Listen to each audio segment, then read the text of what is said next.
Yo les amis, j'espère que vous allez tous très bien. Très content de vous retrouver pour cette nouvelle vidéo. Bon, après avoir parlé du Barça, du Real, de Liverpool et d'Arsenal, je vous invite à regarder ces vidéos si vous avez envie. Comment j'ai un peu concocté cette équipe pour 2025-2026. Aujourd'hui, on va parler d'une autre équipe de la Première Ligue et c'est Manchester City. Manchester City de Pep Guardiola. Les Citizens, pour moi, ils doivent reconquérir la Première Ligue et pourquoi pas faire un bon parcours en Champions League.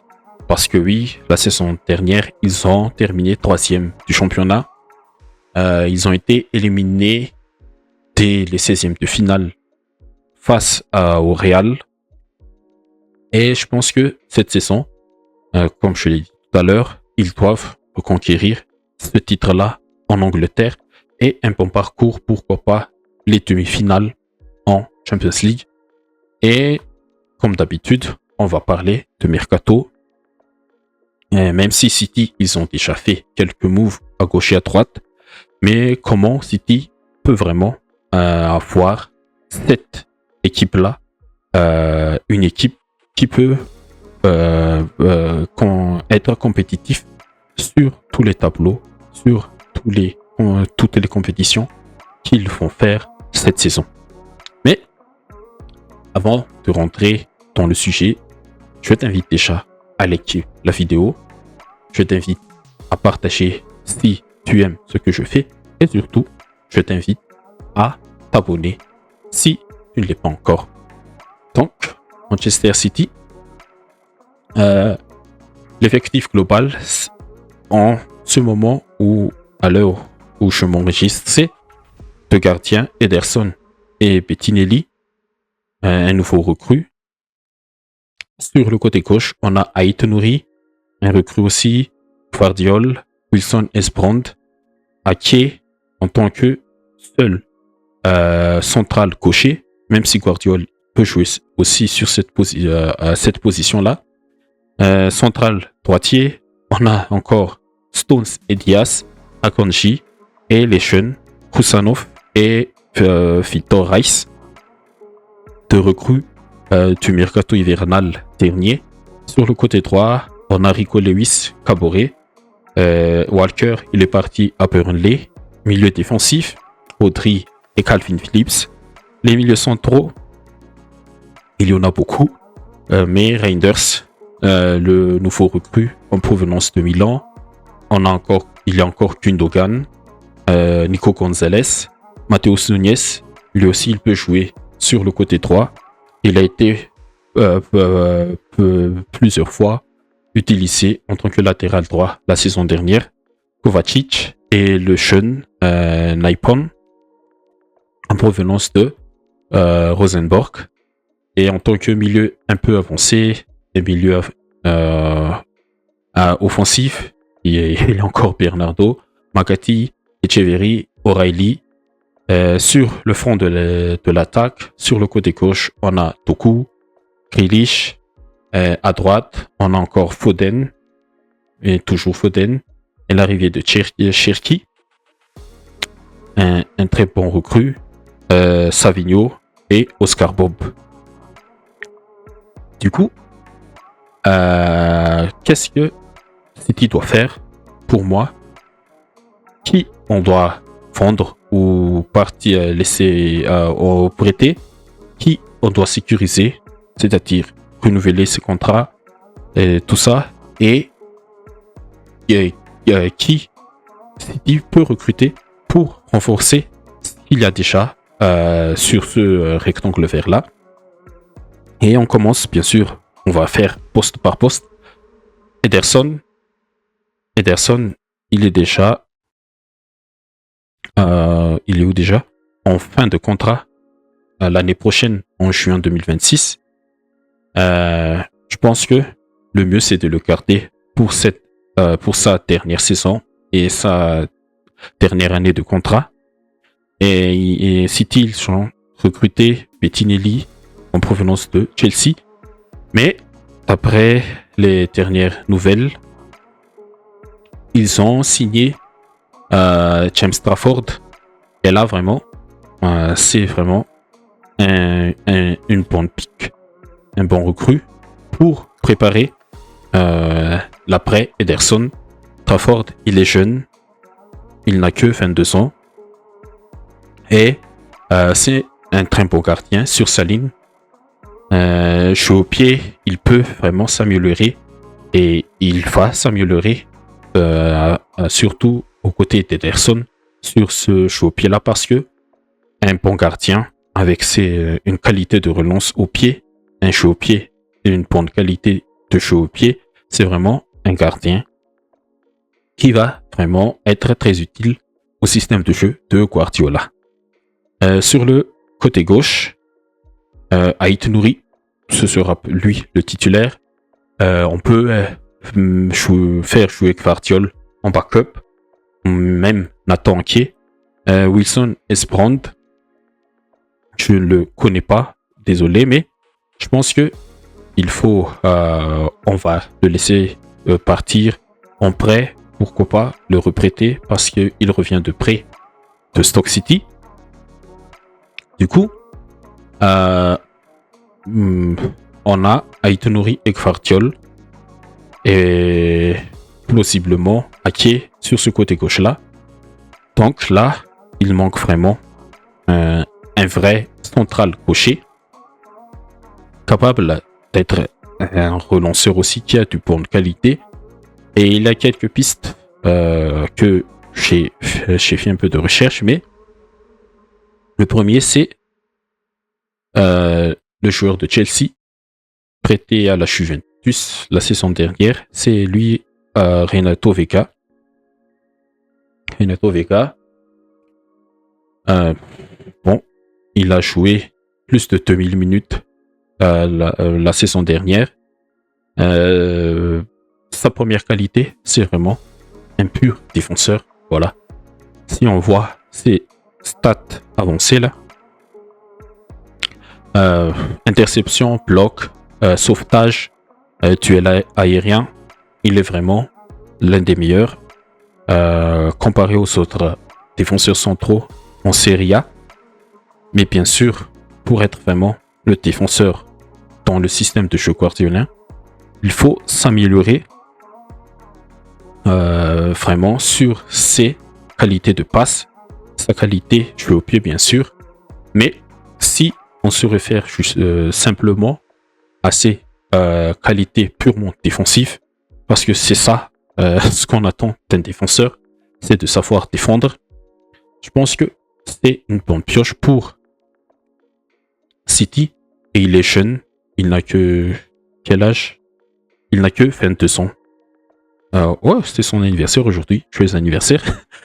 Mais c'est vraiment une piste que City peut explorer. Et niveau salaire, il est où déjà? Niveau salaire, il est pas cher du tout. À Chelsea, il ne perçoit que 28 853 par semaine, 1 500 375 bruts par an. C'est vraiment une bonne affaire. Tu peux lui donner, pourquoi pas, 5 millions bruts par an, 6 millions pour arracher ses services. Mais c'est une bonne pioche. Et l'autre piste pour moi, pour renforcer ce centre, pour avoir un vrai défenseur central, c'est bien sûr, je l'ai déjà dit, c'était le mercato idéal pour le Barça, je pense. Gonzalo Ignacio, Sporting, un défenseur central de 1m86. Bon, il a joué presque 3350 minutes avec le Sporting la saison dernière.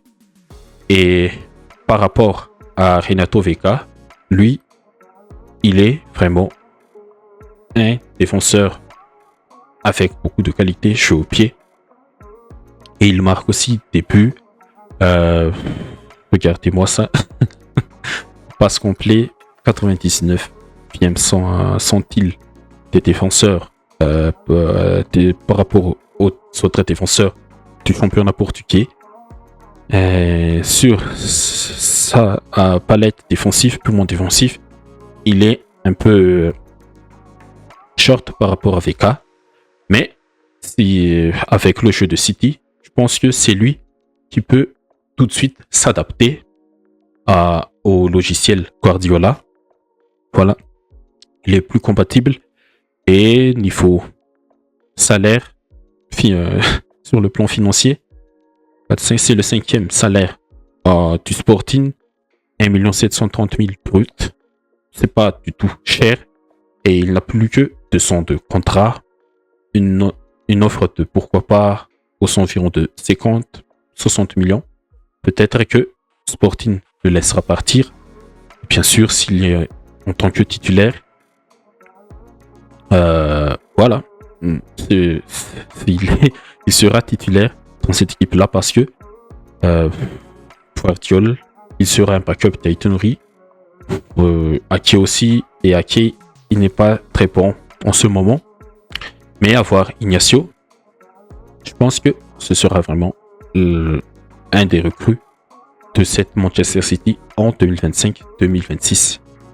Et sur les centraux droitiers, bon, on connaît que Guardiola, il joue généralement avec 2 droitiers, Stones, Dias, Stones, Akanji et tout ça. Mais il faut un peu dégraisser aussi sur cet axe-là. Et je pense que pour donner plus de chance aux jeunes aussi, Roussanov, Rice, il faut un peu laisser la place aux jeunes et bâtir une nouvelle équipe qui va dominer 3 sur 5 ans. Je pense que je laisserai partir Akanji ou Stones. Mais ces deux-là, ils sont où? Akanji, il a encore 2 ans de contrat. Et John Stones, c'est le 5e salaire de l'équipe. Et il n'a plus que 1 an de contrat. Je pense que je le garderai pour encadrer Roussanov et Rice. Dias. Bon, Dias, c'est le patron de la défense. Malgré la saison difficile, la saison dernière. Mais Ruben Dias, pour moi, je pense qu'il faut le garder pour aussi encadrer ces 2 jeunes-là parce que ce sont vraiment les futurs. Et il faut les intégrer maintenant petit à petit dans cette équipe-là. Et même si Roussanov, on l'a déjà vu jouer la saison dernière, il ne s'est pas vraiment adapté. Mais je préfère garder et donner la chance à ces 2 jeunes-là. Et je laisserai partir, bien sûr, Akanji. Voilà, j'ai 2 couleurs. On va le mettre en rouge. Un achat, pourquoi pas, aux environs de 50-60 millions. Et ce sera une bonne affaire pour les Citizens. Voilà, Akanji. Il y a encore beaucoup de monde, mais la saison, elle sera encore très très très longue. Et Guardiola aussi devra faire aussi ses choix, même si c'est l'un des coachs qui aime voir un effectif un peu restreint et utiliser que 15 joueurs max, 14 joueurs max, et faire tourner à partir de ces 15 joueurs-là. Mais cette saison, il devra donner plus de chance à ces jeunes-là, surtout. Et voilà pour les centraux droitiers. Sur les latérales droits, Rico Lewis, bien sûr, Issa Kabore. Je pense pas qu'il aura sa chance. Et surtout que il y a la CAN cette saison. Est-ce que le Burkina Faso est qualifié? Je ne me souviens pas, mais Issa Kabore, je le laisse partir. pourquoi pas le reprêter. Voilà. Et bien sûr, le backup de Rico Lewis, c'est Nunez. On l'a déjà vu jouer sur ce poste-là. Il peut le faire. Il progresse petit à petit. On l'a vu sur le mondial des clubs. Il peut jouer à ce poste-là.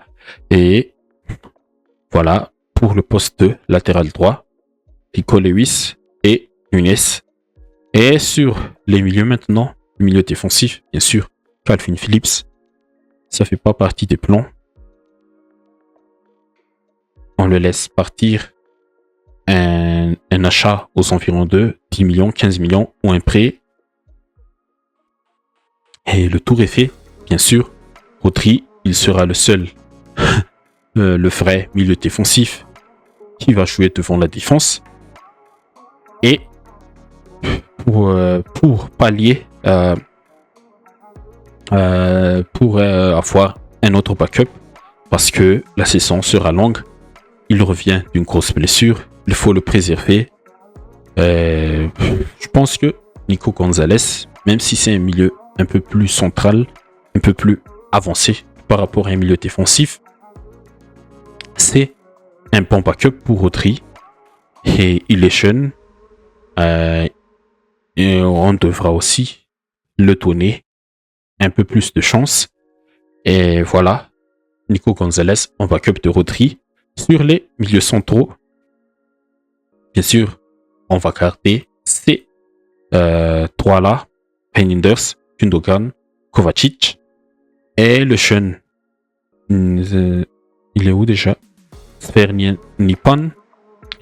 D'après ce que j'ai lu sur ce feed-là, sur X, c'est un jeune joueur très prometteur, mais il n'est pas encore vraiment peut être le titulaire. Du coup, un prêt pour vraiment le tester au niveau, parce que il provient du championnat norvégien. Et pourquoi pas, d'après ce feed-là, voilà. Un prêt à Gironne, pourquoi pas. Il est où l'info? Voilà, un prêt à Gironne. Je le ferai aussi. Et Gironne, il appartient aussi au City Football Group. Ils sont dans le même groupe, City et Gironne. Un prêt à Gironne pour vraiment le mettre dans le bain on va dire, du vrai haut niveau. Gironne, il joue en Liga et il a du niveau en Liga. Un petit prêt à Gironne, pourquoi pas, pour le jeune Nippon. Et voilà, pour cette saison 2023-2025, les trois milieux centraux qui va se compléter avec Rodri. Et sur les milieux un peu avancés, Bernardo Silva, il est enfin le deuxième gros salaire de l'équipe. Il est en fin de contrat l'année prochaine.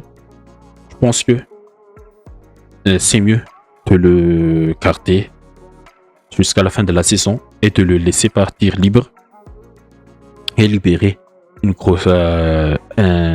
libérer de la masse salariale.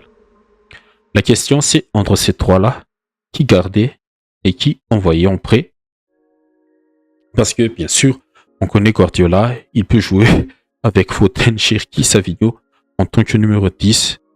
Et Makati, c'est vraiment aussi un joueur prometteur. Mais d'après les dernières news encore, Guardiola aimerait le garder. Mais City obtient une offre à peu près de 43 millions de livres, comme Cole Palmer en 2023. Ils feront partir. Est-ce que ce sera encore un petit regret s'il part? Je pense que pour moi, on devra le garder ou le prêter à un autre club en Premier League, un club qui n'est pas un concurrent direct en championnat. Oui, les clubs de deuxième partie de tableau ou dans le Fantôme comme Brentford, Nottingham Forest ou pourquoi pas Sunderland. Sunderland qui fait aussi un mercato de fou en ce moment. Mais je pense que McCarthy, il faudra le sécuriser, bien sûr. Son contrat, il expire. Il est où? Il expire la saison prochaine, pas la saison prochaine, mais l'année prochaine, juin 2026. Mais avant de le reprêter, pourquoi pas lui donner un nouveau contrat de 3 ans et l'envoyer en prêt pour le tester vraiment. Parce que je pense que c'est un profil à la Cole Palmer et il est jeune et City en a aussi besoin des jeunes joueurs en ce moment. Du coup, c'est ça mon plan pour McCarthy. Lui donner un nouveau contrat et le prêter dans les équipes ventre mou ou des équipes de deuxième partie de tableau pour le voir un peu plus progresser. Et la question aussi pour Etcheverry. Il y a une offre pour lui de la part de Roma. Pas encore une offre, mais l'AS Roma qui s'intéresse à Claudio Etcheverry. C'est un peu compliqué pour moi parce que je ne l'ai pas encore vraiment vu jouer, mais Etcheverry, est-ce que on le carte? Il peut aussi jouer sur le côté gauche, mais sur le côté gauche, on va encore en parler.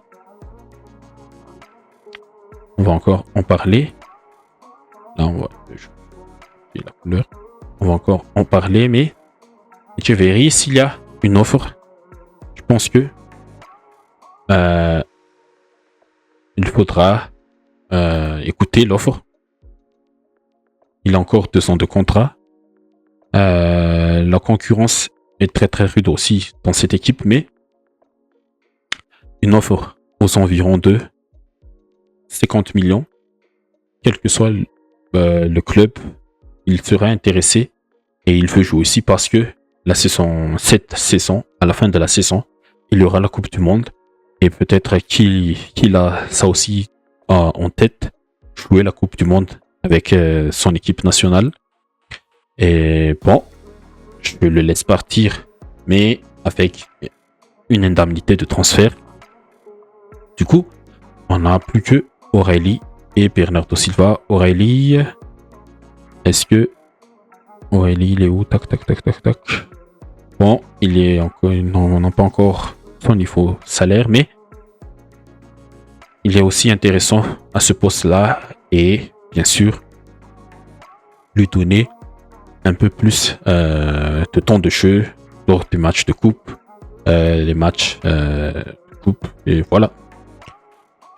Maintenant, on va passer on va commencer et les coachs et les 3. Bon, je vais commencer avec cette partie-là. Je pense que il faudra vraiment penser comment faire jouer Cherki et Foden en même temps. Il y a beaucoup ce sont tous des gauchers. À part entière, 1, 2, 3, 4, 5, 6. Il y a quand même 6 gauchers là. Un peu sur l'aspect offensif de cette équipe. Mais, bien sûr, on garde Cherki, Foden. Ça va jouer entre Savigno et Oscar Bob. Savigno, c'est un ailier un peu plus percutant que par rapport à Cherki et Foden. Ces deux-là, ils aiment jouer un peu plus à l'intérieur du terrain, dans le demi-espace. Mais est-ce que Savigno, il va accepter un second rôle? La saison dernière, il a quand même joué. Mais je pense que je vais le garder. Parce que c'est un ailier percutant qui a la capacité de percuter. Voilà. Voilà. Et je prêterai Oscar Bob comme Makati. Et Oscar Bob, est-ce que... Ouais, le Norvégien, il a encore 3 ans de contrat. Je vais le prêter avec une option d'achat non obligatoire, mais je vais le prêter, pourquoi pas, dans ces clubs. Je sais pas, Tottenham, pourquoi pas. Je sais pas, mais je dis peut-être n'importe quoi, mais je vais le prêter. Et je l'ai dit tout à l'heure, cette équipe-là, il peut jouer de plusieurs manières avec n'importe quel système. Mais on aura bien sûr, je jouerai ces trois-là en tant que et les trois sur papier. Et sur le côté gauche, bien sûr, je pense que je vais laisser partir Grealish. Il n'a fait qu'une très bonne saison en 2022-2023. Mais Grealish, il est où? Le 3e salaire de cette équipe-là, contrat jusqu'en 2027. Pourquoi pas le refondre à son club de cœur, Aston Villa. Un retour chez soi est toujours, pas toujours, mais pourquoi pas une bonne option pour lui, pour se relancer. Mais Grealish, je le garderai pas. Et du coup, on n'aura plus que Doku. Et là, vraiment Doku, il n'a pas encore eu l'opportunité de vraiment exprimer, mais je pense que il faut encore gagner les gauches. Et c'est là qu'on va rentrer un peu, pas rentrer un peu, mais c'est là que je vais vous partager mes pistes. Le premier, c'est bien sûr, vous le connaissez, on le connaît, c'est bien sûr Rodrigo, qui est toujours dans le flou concernant son futur.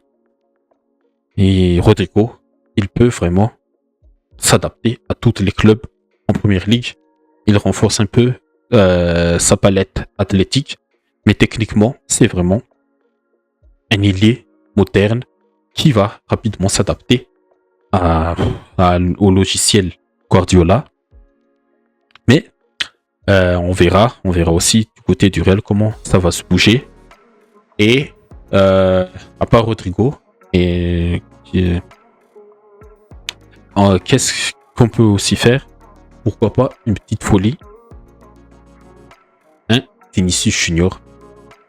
Oui, Vinicius Junior, c'est vraiment l'ailier pur. Sur papier, un ailier dribbleur, provocateur, percuteur. Sur ce côté gauche-là, vraiment, on peut le laisser sur son côté gauche et l'isoler là. Un renversement de la part de Rodri, de Reijnders, et il est seul face à son latéral. Il peut aller provoquer. Le truc à améliorer pour Vinicius, vraiment, c'est l'aspect défensif. Il doit vraiment courir, gagner un peu plus en forme athlétique. Parce qu'avec Guardiola, si tu ne cours pas, tu seras sur le pont. Mais un Vinicius Manchester City aussi, ce sera vraiment très intéressant. Mais niveau salaire, vraiment Vinicius et Rodrigo, voilà. Vinicius et Rodrigo. Vinicius, il est un peu cher. Et l'arraché du Real aussi, on devra payer le prix, pas moins de 100 millions. Et sur le niveau salaire, il va demander être pourquoi pas le deuxième, avec aux environs de 25, 30 millions. Et ce sera une lourde charge. Et même Rodrigo, au Real, il touche déjà en ce moment un peu près de 13 millions bruts par an. Il ne va pas descendre de là. Mais par rapport à Vinicius, il est plus accessible financièrement. Mais les deux, ils sont très talentueux. Et le dernier piste pour moi, pour ce poste de ailier gauche, c'est lui, Raphaël Leao. Bon, Leao, c'est aussi un ailier percuteur. Il est puissant. Il a la vitesse et la puissance pour vraiment perforer ce côté gauche-là. Il a joué il a joué presque 3500 minutes la saison dernière et 12 buts, toutes compétitions confondues, 13 passes décisives. Niveau statistique, c'est bon pour moi, pour un ailier. Et vraiment, City aussi a besoin d'un ailier comme ça. Un ailier, pas vraiment un ailier positionnel, mais vraiment un ailier qui va perturber l'adversaire sur ce côté. Et une association Leao Aït-Nouri, ça va marcher pour moi. Aït-Nouri qui aime aussi jouer un peu plus à l'intérieur, un faux latéraux, un latéraux inversé, tout ça. Mais Leao, je pense que ce sera vraiment la bonne piste, que ce soit sur le talent et surtout sur le côté financier, parce que Leao, c'est le 3e salaire à Milan, mais il ne touche que 6 millions. Pourquoi pas lui donner aux environs de 15 millions bruts, pourquoi pas, et lui donner un contrat de 5 ans. Et il n'a que 26 ans, et dans 5 ans il aura 31. Mais ce sera vraiment pour moi la piste qu'il faut aller chercher si j'étais à la place de Guardiola. Mais bon, c'est juste mes avis personnels. Je tiens encore à préciser que je ne suis pas expert à Manchester City. Mais si City fait Leao et renforcé avec Gonzalo Inacio, là vraiment, ils auront l'équipe pour vraiment chercher, reconquérir cette première ligue-là. Et du coup, si on fait un peu qu'est-ce que ils peuvent faire avec cet effectif-là en termes de 11 titulaires. Voilà, on peut ranger tous ces trucs-là. Voilà. Bon, en gardien de but, c'est bien sûr Ederson. Et il y aura Trafford et Bettinelli en backup. Si ils font Ignacio, si Ignacio est là, bien sûr, Ignacio, pour moi, ce sera le titulaire. Et est-ce que c'est un peu dommage pour Gvardiol, mais on aura quand même 2 centraux gauchers, 3, et Gvardiol et Ake, ils peuvent jouer sur cette poste-là. C'est ça le plus important. Mais je donnerai à Ignacio et Ake et Gvardiol en backup. Sur le côté gauche, bien sûr, ce sera Aït-Nouri. En défense centrale droitier, pas centrale droitier, mais en défense centrale droit, je vais jouer peut-être en 4-3-3 ou en 4-2-3-1. Je pense que je vais donner sa chance à Rice. Mais est-ce que non, je vais garder lui Ruben Diaz quand même et donner la possibilité à Roussanov et Rice de progresser et de vraiment s'adapter à cette première ligue-là. Bien sûr, en latéral droit, je pense que je vais choisir Matheus Nunes et Rico Lewis. Comme ça. Bien sûr, au milieu, Rodri. Donc 6, je vais jouer en 4-2-3-1 et Reinders à ses côtés. En milieu, un peu plus s'avancer, je ferai Foden en numéro 10 Donc, Bernardo, O'Reilly, Gundogan, Kovacic. Ils seront les backups. Et sur le côté droit, bien sûr, Cherki et Savignon backup. Cherki, Foden, ils peuvent vraiment permuter. Sur le côté gauche, bien sûr, Léao. Et en pointe, je n'ai pas parlé des numéros 9 parce que je pense pas que c'est la priorité pour City parce qu'ils sont déjà Haaland et Marmouche. Et Marmouche, il va partir à la CAN. Est-ce que on devrait recruter? Non, je pense pas. Parce que Haaland, on peut le faire reposer et jouer avec Foden en faux 9 ou Bernardo Silva. Donc, je vais rester avec cette équipe-là. Du coup, ce sera comme ça que je jouerai avec City 2025-2026. Ederson dans les buts, Aït-Nouri, Gonzalo Inacio ou Ben Diaz. Un duo portugais, ça peut bien marcher. Notre portugais sur le côté droit. Matheus Nunes, il est portugais. Non? Tac. Ouais, il est portugais. Matheus Nunes. Un double pivot, Reinders, Rodri, mais je pense que Rodri, il sera seul devant la défense. Et Reinders, il sera le milieu box-to-box.